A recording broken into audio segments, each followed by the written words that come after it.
आज आम सरकार ना विरोधी भूमिका अवतीर्ण होइचु सेतेबेले संगठन निश्चित भाव में अलग आम सब जाचु आम पुराना अभिज्ञता आम जाचु 95 मसीह जो आम सरकार पड़ेगा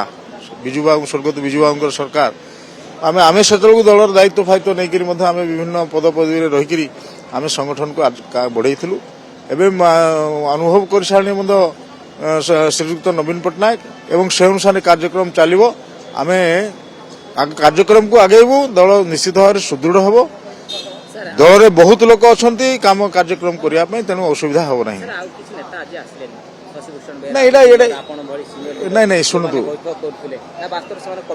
नहीं से कथा नहीं कमिटी तो है कमी परवर्ती समय निश्चित भाव में दल से गुरुत्व देव आ निश्चित भाव में आसवे आज तो समस्ते आसीना कि लोक आसवे समस्ते समस्ते सामिल हे ना कौन सी असंतोष ना नवीन बाबू प्रति कार किसी असंतोष ना से सब ना समस्त को निश्चित भाव में गुरुत्व दिहब दायित्व दिहब आ समस्ते काम करेंगे किसी असंतोष दल किसी ना कौन नवीन बाबू प्रति कार किसी कौन असंतुष्ट ना।